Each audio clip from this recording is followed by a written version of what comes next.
الحمد لله القائل المال والبنون زينة الحياة الدنيا والباقيات الصالحات خير عند ربك ثوابا وخير أملا أشهد أن لا إله إلا الله وحده لا شريك له وأشهد أن محمدا عبده ورسوله وصفيه من خلقه وخليله اللهم صل على محمد وعلى آله وأصحابه أجمعين أما بعد فيا عباد الله اتقوا الله حق تقاته ولا تموتن إلا وأنتم مسلمون وتزودوا فإن خير الزاد التقوى wattaquni ya ulil albab.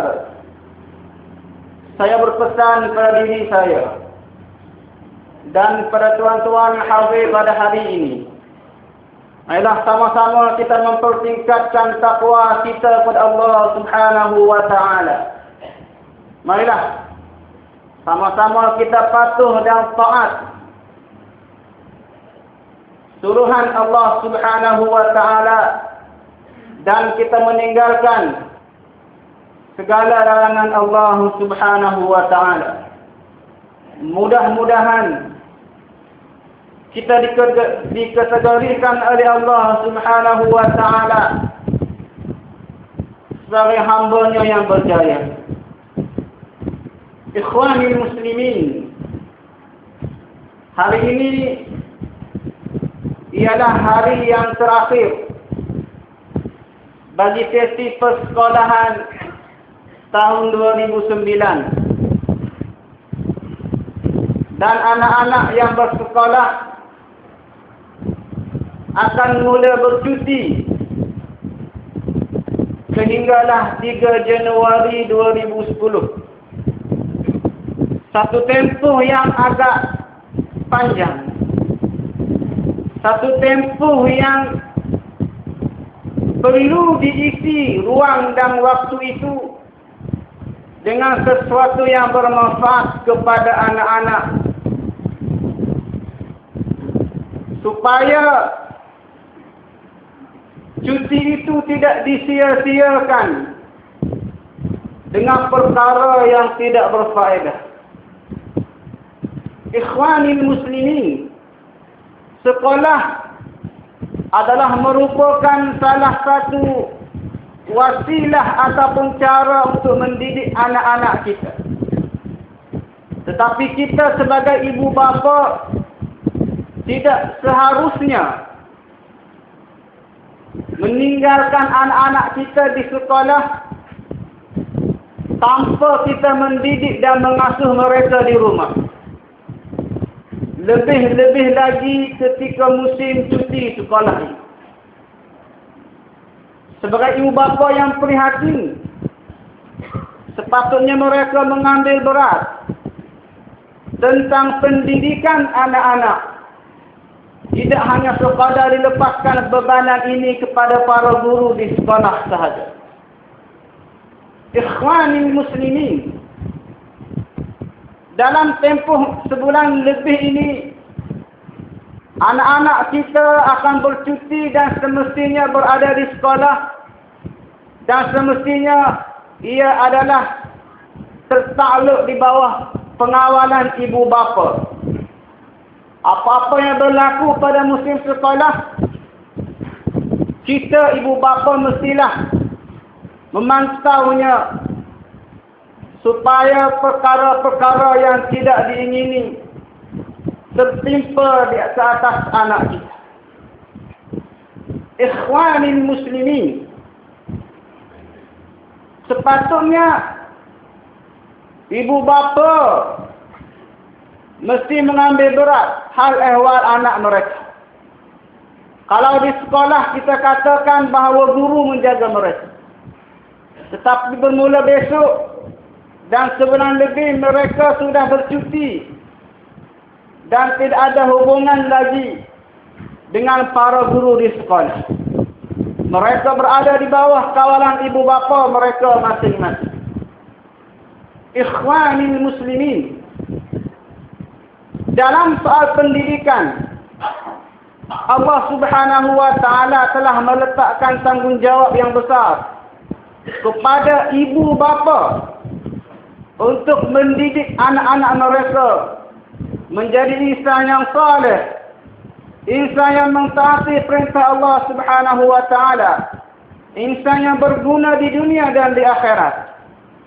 Allah Subhanahu wa ta'ala bagi tahu dalam surah At-Tahrim ayat 6, Ya ayyuhalladzina amanu qu anfusakum wa ahlikum nara wa quduha an-nas wal hijarah 'alayha malaikatun ghilabun shidadun la ya'suna Allaha ma amarahum wa yaf'aluna ma yu'marun.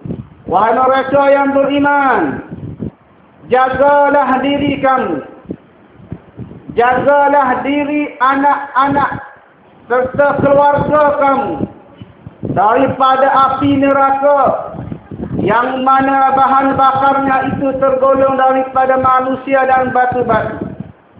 Yang menjaga neraka itu ialah malaikat yang garang, yang bengis, yang tidak pernah menderhakai perintah Allah Subhanahu wa ta'ala, dan malaikat itu sentiasa patuh perintah Allah Subhanahu wa ta'ala. Ikhwanil muslimin, antara perkara yang perlu kita jaga ialah masa itu sendiri, masa anak-anak itu sendiri. Pastikan masa cuti ini diisi dengan perkara yang bermanfaat, perkara yang boleh memberi manfaat kepadanya, sama ada untuk kehidupan dunianya ataupun akhiratnya. Ikhwanil muslimin, kita bimbang sekarang ini disebut sebagai budaya hedonisme, budaya hiburan yang melampau. Kita risau kalau anak-anak ini apabila bercuti mereka menghabiskan ruang dan peluang untuk berhibur, hiburan yang melalaikan, hiburan yang mengundang bala daripada Allah Subhanahu wa ta'ala.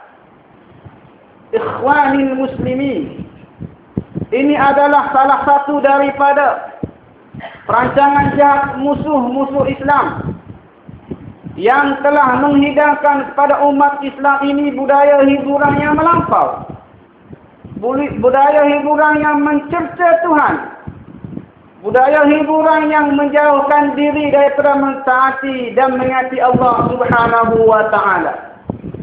Ikhwanil muslimin, mengikut seorang penyelidik,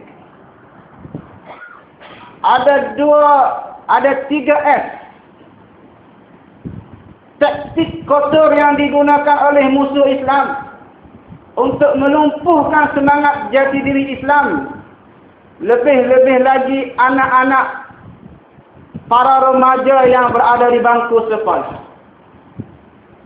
3S itu ialah yang pertama, seks.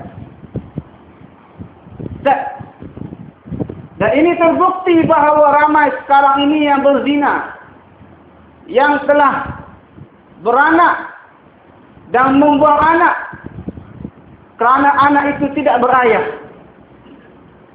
Bagaimana kita lihat perempuan dihiaskan dengan berbagai-bagai macam fashion pakaian, wangian yang boleh menarik nafsu para lelaki.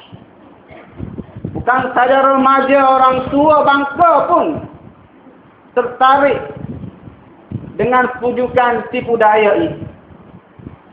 Yang kedua ialah sing, nyanyian, hiburan. Dan ini juga terbukti mereka berjaya melemahkan umat Islam. Tengok saja dalam rancangan realiti hiburan, siapa yang menjadi penonton setia, siapa yang menjadi peserta yang berjaya. Mereka adalah di kalangan umat Islam yang lupa bahawa budaya itu adalah daripada barat, daripada musuh Islam yang mau menjauhkan kita daripada Islam. S yang ketiga ialah sport. Sukan. Dan terbukti sukan sekarang ini boleh menjauhkan kita daripada rahmat Allah. Terbukti sukan sekarang ini bukan sukan yang dijadikan oleh baginda Nabi sallallahu alaihi wasallam. Tengok di kolam renang, para peserta berpakaian telanjang. Tengok di litar lumba yang tak ada hubung kait dengan perlombaan itu. Perempuan-perempuan murahan menjadi pom-pom dan sebagainya. Ini adalah strategi musuh supaya umat Islam hanyut, supaya jati diri umat Islam terhakis. Lebih-lebih lagi muda-mudi yang berada di bangku sekolah. Ikhwanil muslimin, ibu bapa hendaklah mengawasi dan mengawal anak-anak sempena musim cuti sekolah ini. Kemudian perkara yang membimbangkan juga ialah budaya memilih rakan yang tidak sehat, rakan yang tidak membawa kita mengingati Allah Subhanahu wa ta'ala. Kita hairan, anak-anak sekolah kita ini suka untuk meniru perlakuan orang-orang yang tidak sioman, perlakuan orang-orang yang tidak beriman. Mereka apabila melihat si fulan berkelakuan tidak senonoh, dengan pakaian yang mencolok mata, dengan kelakuan yang tidak dijalankan oleh syariat, inilah yang menjadi idola mereka. Benarlah kata Nabi sallallahu alaihi wasallam, "Al-mar'u ala dini khalilih, falyanzur ahadukum ila man yukhalil." Sesungguhnya manusia itu di atas agama saudaranya, agama kawannya. Maka hendaklah salah seorang daripada kamu hendaklah memeriksa dan melihat siapakah yang menjadi teman, siapakah yang menjadi rakannya. Kita sebagai ibu bapa seharusnya bertanya khabar anak-anak kita, dengan siapa mereka bergaul di luar sana, pukul berapa mereka pulang, pukul berapa mereka masuk, mereka pergi, apa yang mereka laksanakan, aktiviti-aktiviti yang dilaksanakan itu adakah bermanfaat ataupun boleh meruntuhkan jati diri anak-anak kita. Ikhwanil muslimin, statistik daripada polis di Raja Malaysia tentang kes curi yang melibatkan remaja di sekolah, dia mencatatkan jumlah sebanyak 3,446 kes bagi tahun 2007. Para hadirin sekalian, ini baru kes yang melibatkan kes mencuri, yang melibatkan remaja.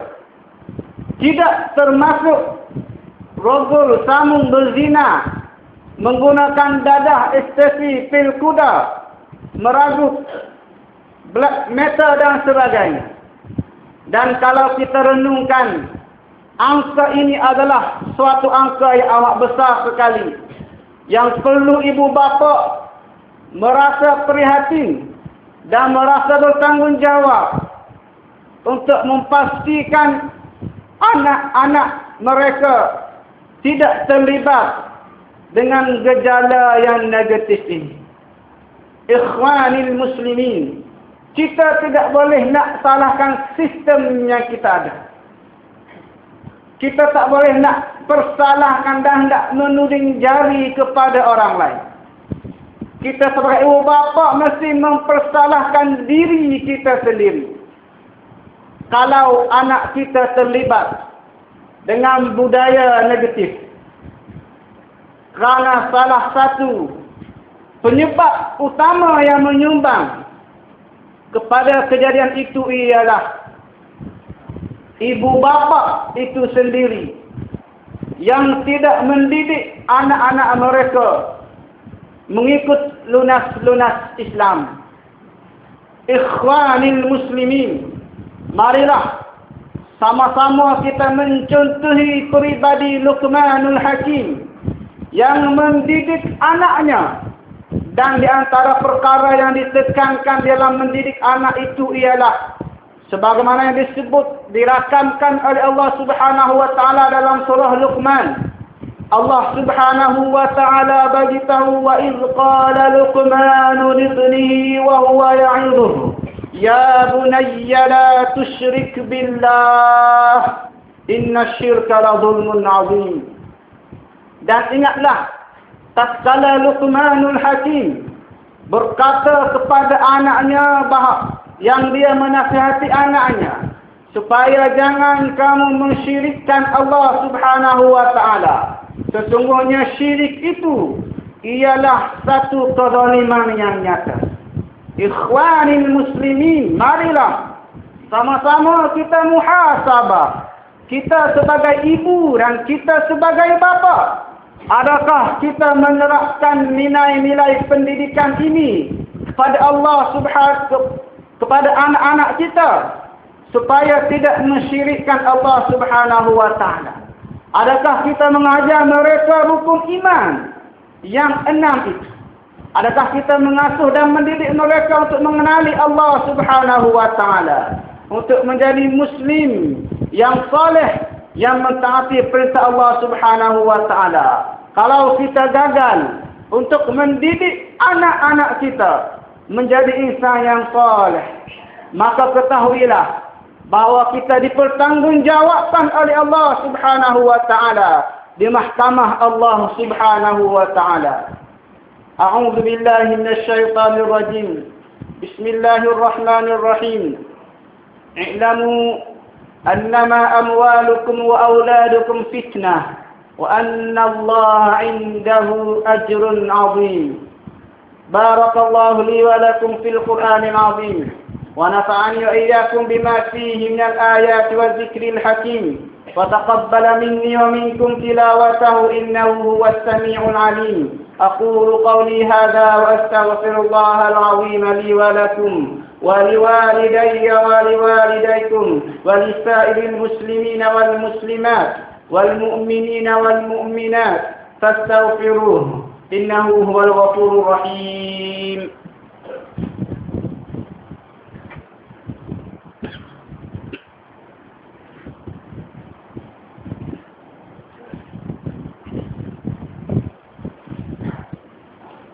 الحمد لله حمدا كثيرا كما أمر وأشهد أن لا إله إلا الله وحده لا شريك له إقرارا بربوبيته وإغراما لمن جهد به وكفر وأشهد أن سيدنا محمدا عبده ورسوله سيد الجن والبشر.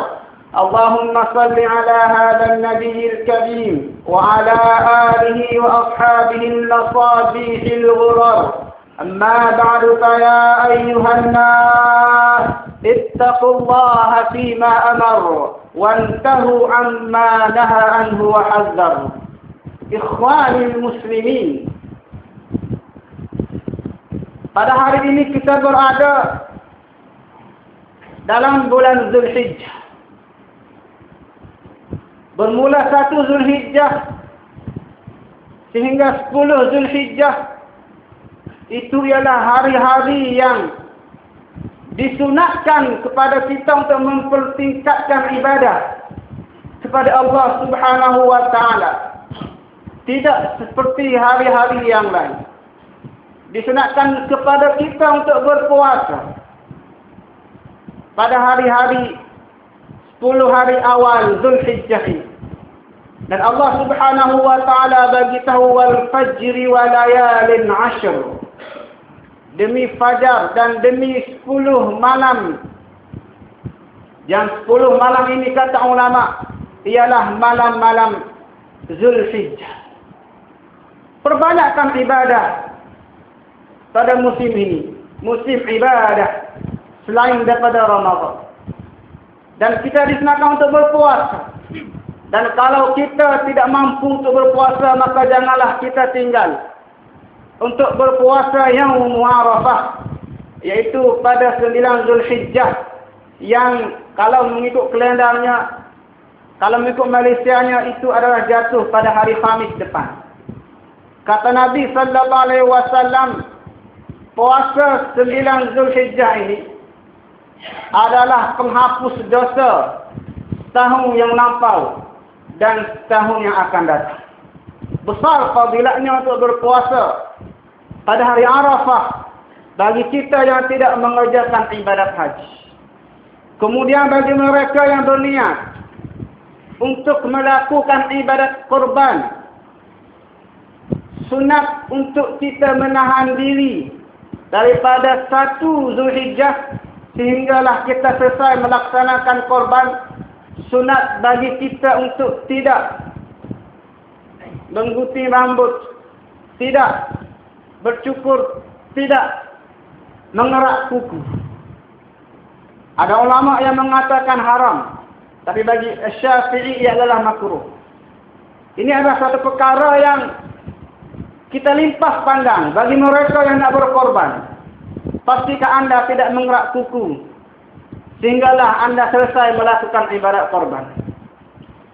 Allahumma salli ala Muhammad wa ala ali Muhammad kama sallaita ala Ibrahim wa ala ali Ibrahim wa barik ala Muhammad wa ala ali Muhammad kama barakta ala Ibrahim wa ala ali Ibrahim fil alamin innaka Hamidum Majid. Allahumma a'izz al-Islam wal muslimin وأذل الشرك والمشركين ودمر أعداءك أعداء الدين واجعل هذا البلد آمنا مطمئنا رخاء سخاء وسائر بلاد المسلمين.